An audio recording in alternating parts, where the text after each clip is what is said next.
20 साल में हम गरीबी दूर कर देंगे, जीरो पॉवर्टी कर देंगे, ये किस बात का नारा है? और फिर zero tolerance law and order के लिए सुप्रीम कोर्ट क्या कह रहा है?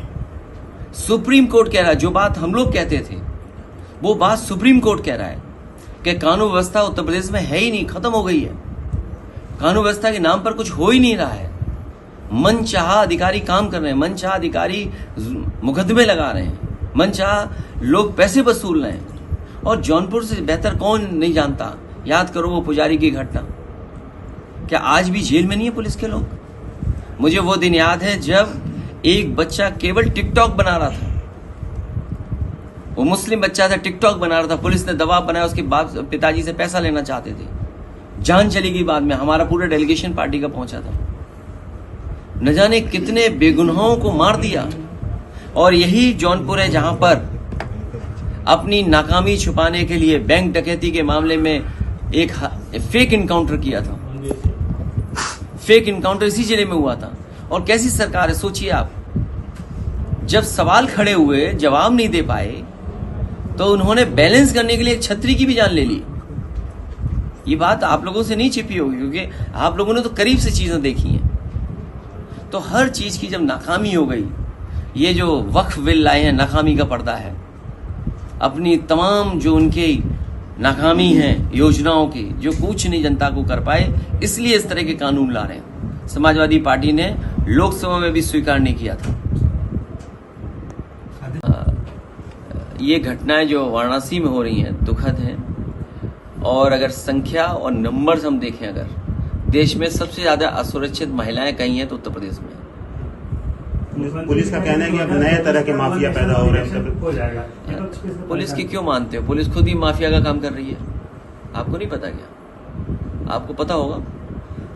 घटना बरेली की, पुलिस ढूंढ रही पुलिस को, पुलिस अपहरण कर रही है, पुलिस ही एफआईआर लिखा रही पुलिस के, और पुलिस ही पकड़ के ला रही है। ये कभी देखा आपने? सुना हुआ है कभी आपने कि पुलिस को पकड़ रही है? कभी बसपा में रहे दद्दू प्रसाद, अब आपके पत्रकार राहुल गांधी बिहार में पिछड़ों और दलित की बात कर रहे हैं, अगड़ों की बात नहीं कर रहे हैं, तो क्या वो भी पीडीए का वहां? अच्छी बात है, अगर वो अच्छी बात है कि वो समय को समझ रहे हैं। राजनीति में जो समय को समझता है वो आगे बढ़ता है। कुछ नया डायमेंशन क्या ऐड हो रहा है पीडीए? मुझे लगता है हर पीड़ित के साथ पीडीए है। ये डायमेंशन क्या खराब लग रहा है आपको?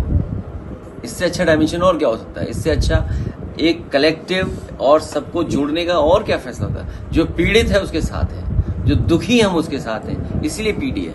अभी यहाँ पर सामूहिक विवाह हुआ था काफी, क्या ये जो रवायत शुरू हुई है इसको किस तरह से डील करेगी? जो आपका जौनपुर का मेडिकल कॉलेज आधा अधूरा पड़ा हुआ है, इलाज के लिए चले जाओ तो डॉक्टर मार दे आपको।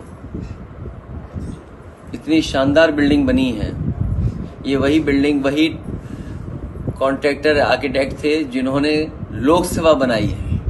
हम लोग तो जौनपुर का अच्छा मेडिकल कॉलेज देना चाहते थे। क्या हालत है मेडिकल कॉलेज की? डायल 100 उन्होंने तो बेस्ट रिस्पॉन्स सिस्टम दिया था हम लोगों ने। पुलिस क्या कर रही है? क्या न्याय दे रही है उससे? जो एम्बुलेंस सर्विसेज दी थी हम लोगों ने, वो इसीलिए दी थी कि गरीब अगर गांव में है, उसको तकलीफ परेशानी है तो फोन करे, एम्बुलेंस आए, उसकी मदद कर दे। और गर्भवती महिलाओं के लिए फ्री थी। उस व्यवस्था का क्या हुआ? और फिर जहां कहीं भी समाजवादियों ने लैपटॉप दिया वो आज भी चल रहा होगा। जो नेटवर्क आप इस्तेमाल कर रहे हैं, जिस नेटवर्क पे आपका चल रहा है ये मोबाइल, उस इन्वेस्टमेंट को लाने का काम समाजवादियों ने किया था। और उसी का परिणाम यह है कि आज इंटरनेट और उस तरह की सेवाएं बड़े पैमाने पर पहुंच रही हैं गांव-गांव। और बिजली, ये केवल मीटर लगा रहे हैं, बिजली महंगी कर रहे हैं, सस्ती नहीं होने दे रहे हैं बिजली। और हमारे मुख्यमंत्री जी तो एक कारखाना नहीं लगाए बिजली का। कह रहे हैं कि पुलिस